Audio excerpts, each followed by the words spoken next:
Hello, welcome to Level Up episode number 5. RPCs have reached level 5. What an exciting time.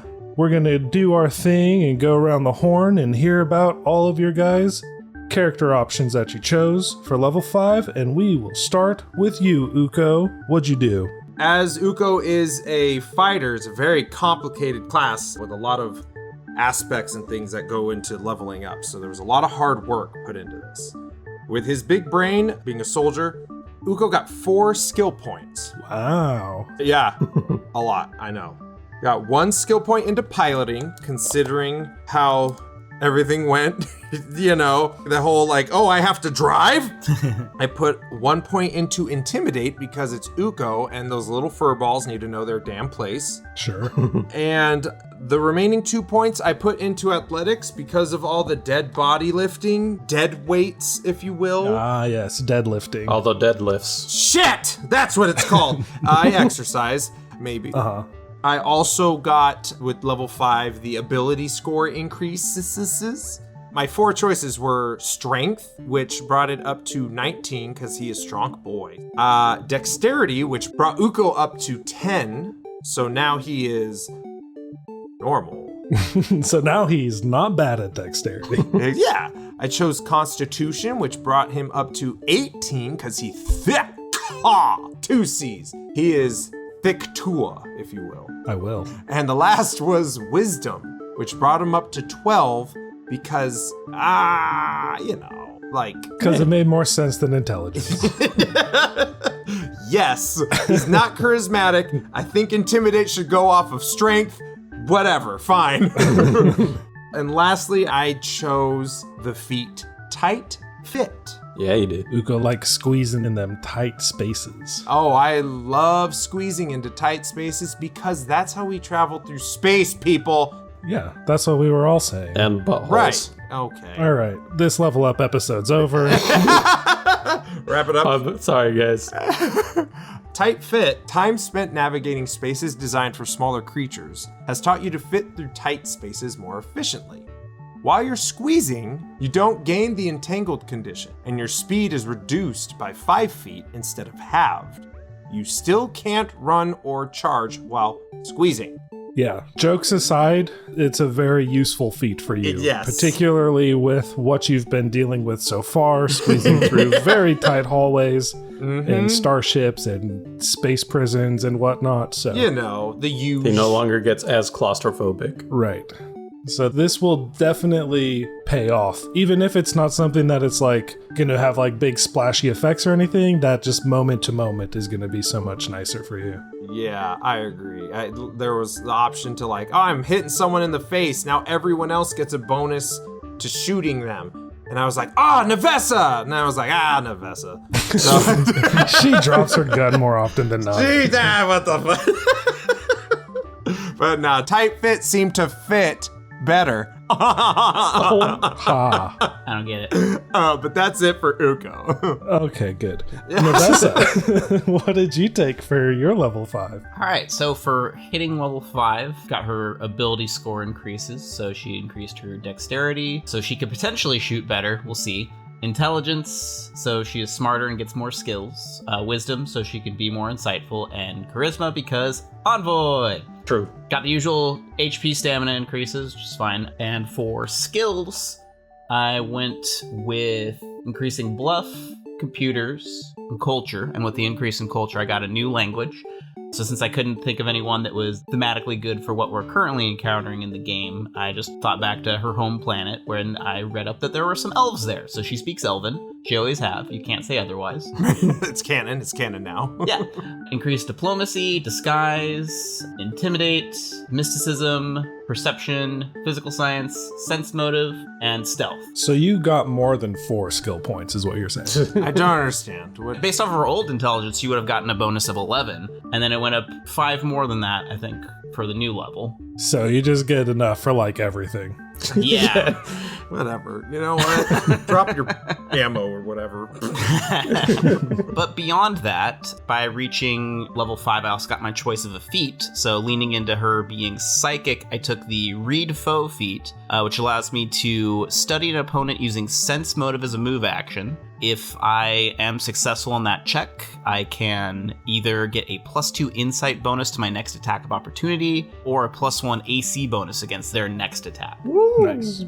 I thought that let you sense if people have fake feet or not. No. Did I already end this level up episode? Because if not, I'm going to do it now. I also got a bonus to my expertise. So now whenever I roll my expertise die, it's at 1d6 +1. And I got an additional skill expertise, and I took disguise based off of what she's been doing recently, since she's been getting a little bit more into sneaking and disguising herself. I figured I'd lean into that. Nice. Recent activities. Yeah, so that's Navessah. Very nice, very nice. Well, that leaves us with just our dog boy Mishka. That's me, Mishka. Oh my god. Can I end this thing 3 times? Just Does that can work? we just? No, I'll make it good, I swear. I promise. Alrighty, so yeah, level 5, everybody gets ability score improvements. I took +2 in strength, so I can actually do damage with the stupid knife. Dexterity +1, so I'm at 19 dex. Con +2, so 12. And then Wisdom +2, so he's at 15 now. And then I put skill points into pretty much anything that's not charisma based, because I like Mishka being like helpful and nice, but bad at interacting with people. Since he's being from a kind of secluded clan, I think that's fun. Ukko and Mishka just the worst at talking to people. Yeah. Even though we try to do it way more than we should. Way more than we should. But yeah, but I figured I'll try to let Navessah actually do the charisma envoy shit. Because we've been bad at doing that too. But anyway, on top of that, my debilitating trick attack damage went up from 1d8 to 3d8, which is a pretty decent jump, know what I'm saying?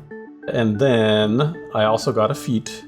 So at level 5, I took long arm proficiency, so we could finally use all those stupid guns we've been finding. You use that railgun that you got from Adelon. Oh, wait a second. Oh, the one that I sold? Uh-huh. I'll get it back. We'll go and we'll get it back. I'll say, Gib. We'll see if they have a buyback option. Now punch him in the face. But yeah, I still don't have weapon specialization though, so I'll probably still fine hold off for now. The damage won't be as good. You don't need to harass the Zarb just yet. Come on. I upped my intimidate and everything. But yeah, I believe that's it for Mishka, unless I'm missing something, but you know, if I am, oh well. So the other thing that we are going to include in this, since you guys have escaped from Golta, your starship, the Sundering Eclipse, has technically reached Tier 5. Now, narratively, it won't take effect until a little ways later, and I'll make sure to call that out, but to avoid having to do a separate episode just for the ship, Mishka, tell us what the Sundering Eclipse has now that it's Tier 5. So the starship got some upgrades, and that's pretty nice. We got a couple of new things. One of them is we got basic ablative armor. So what that does is it gives our ship +8 temporary HP. I don't know if this is just like a one-time thing and if we have to get it repaired or something. I'm sure the Starfinder players that know how it works will yell at us in the comments or something. I hope they do. Tony, yell at Tony. Okay, fine. Only a little bit. The other upgrades to the ship that we got, I upgraded our long-range sensors, so they are no longer budget long-range sensors, they are now basic long-range sensors. So the range should be the same, but now if anybody does a scan of some sort using our ship, such as like Navessah scanning for life forms or information, she would now get a +2 to that roll. Nice. Yeah, so even though Cooper is sleeping, doesn't mean he's not getting upgrades. So the computer we previously had was Mark II, but now it's a Mark III duo node. So that means we can use a computer twice per round during ship stuff. But now instead of getting a +2, we get a +3 if we use a computer. That's 2 whole extra pluses. That is 2 whole extra pluses. Now you just gotta hope that Cooper wakes up and will actually let you do that. True. The last thing I upgraded on the ship was our shields. So they are no longer light shields 80, they are now medium shields 100, meaning we get 100 points to distribute between our shields. Wow. So each side of the ship now gets 25 shield points at the beginning of combat, not just 20. That's like more points. Yeah. Wow. Big numbers, baby. Or at least bigger-ish. Some quick context, I found the ablative armor rules, which are from the Starship Operations Manual. This says that the ablative armor is restored when you undergo repairs, and it is restored as hull points are normally restored. The only thing is you have to restore the core hull points before you restore the temporary hull points added on top of it. But yeah, that is it for the Sundering Eclipse.